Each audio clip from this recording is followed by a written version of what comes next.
Namaste. And the person recording. You recording right now? Mm-hmm. What's up, guys? This is Cody Lanier. I've given a couple previous speeches. This is going to be my third one. Demonstration speech. And it's pretty much on something I hold near and dear to my heart. Been in law enforcement about 12 years now. Was in the military prior. And for me, I'm a ground fighting instructor for the department, as well as a Koga instructor, as well as a Krav Maga instructor. What I'm going to teach you today has nothing to do with Krav, kind of a similar technique, but it's going to be Muay Thai. Muay Thai originated in the 1500s, mid-1500s, and it's the combat sport of Thailand. So, excellent sport, very effective when it comes to fighting in the octagon, whether it's MMA, and obviously kickboxing, Muay Thai fighting, anything like that. All I'm going to do is demonstrate a couple techniques to you, and I'm also going to instruct an individual here by the name of Simona. He's going to be my helper. And ultimately, like I pointed out, it came about in the 1500s. It's based on 8 points of contact. So hands, elbows, knees, feet, and shins. So feet and shins are in one, so those 8 points of contact. That's really the whole basis of Muay Thai, and it's effective whether it's long range, close range. It's effective pretty much anyway. You don't want to go to the ground a whole lot with Muay Thai. The whole premise is stand-up, the stand-up kind of game. Again, one thing I'm going to emphasize when I'm teaching this, you want a good base. So anytime you're getting ready to fight with somebody, whether that be in the octagon, whether that be on the street, heaven forbid, you want to keep a good base. And what I mean by good base is you want a good stance, not necessarily a horse stance. You want your weak foot forward, strong leg back, and you want a good base. So you want knees bent just slightly. You want to find your distance from your opponent as well. This opponent's thicker than I am, he's bigger than me. I'm probably not going to want to wrap up with this guy. I want to keep distance from him. So when I'm doing that, height-wise, pretty similar, right? Probably similar reach, but really what I'm trying to do is to find my distance from him. What I mean by find my distance is when I'm coming up close, you want to match up so my reach is coming up right in his face. When I find that distance, I want one step back from that. That is my distance that I want when I'm effectively fighting my opponent. So that is your good distance, whether you're jabbing, whether you're crossing, whatever you're trying to do on that. Kicks, very effective from that distance as well. I'm going to work on two techniques, two combinations. First combination I want to teach, very simple combination. It's going to be a jab to what's called a lead teep. So a jab comes down, a jab is going to be, again, your lead hand, which is typically your weak hand.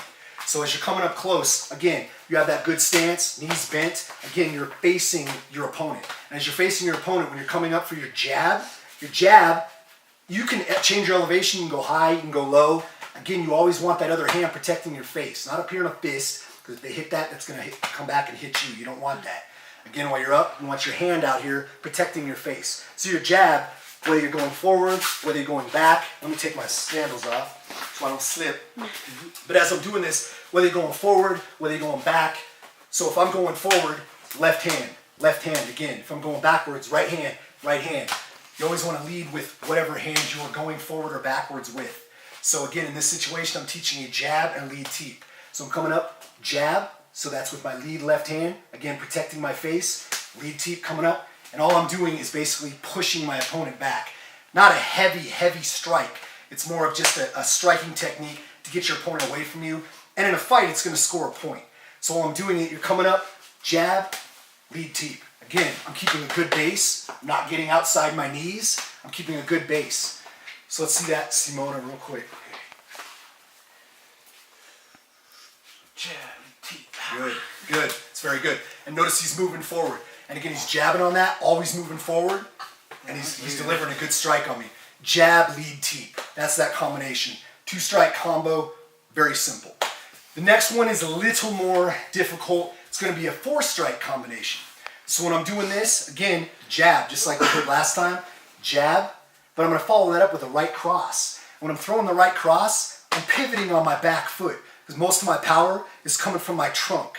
A lot of people call it, obviously, your core, your abs, whatever else. I refer to it as my trunk. So as I'm coming in, most of your power, I don't care how big and strong you are, I don't care if you're Arnold Schwarzenegger or coming around, you're throwing a haymaker, it's not nearly as effective and it takes a lot longer to get to the target. So as you're coming in, Again, you want your jab, cross, I'm pivoting, and again, protecting my face with that opposite hand. Just naturally, the more you do it, the more reps you get, the better you get at that. Jab, cross. The next move I want out of that is going to come in. I want a hook, a left hook, and then come in to follow that up with basically just a roundhouse kick. And in my roundhouse, in this situation, I'm just going to hit him right in the hip as hard as I can. Trust me, it's very effective and it's painful. So as you're coming in, again, jab, cross, hook, and again, every single time I come in, I want to protect my face and my head area. Hook, so after that's that third strike, and then coming in, and then rounding it off with the roundhouse kick.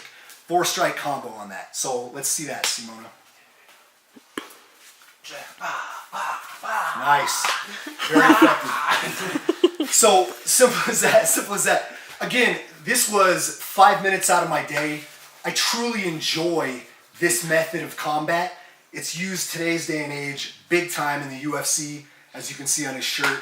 Very popular combat sport, the biggest form of mixed martial arts right now. Muay Thai is very effective. There's certain guys that are really big with that. Josie Aldo does a lot of that. My favorite, Donald Cerrone, the man, he does plenty of that as well. So I hope you've enjoyed my little presentation. Hope you learned a little something out of it. Hope you have an excellent day. Thank you very much. Hey.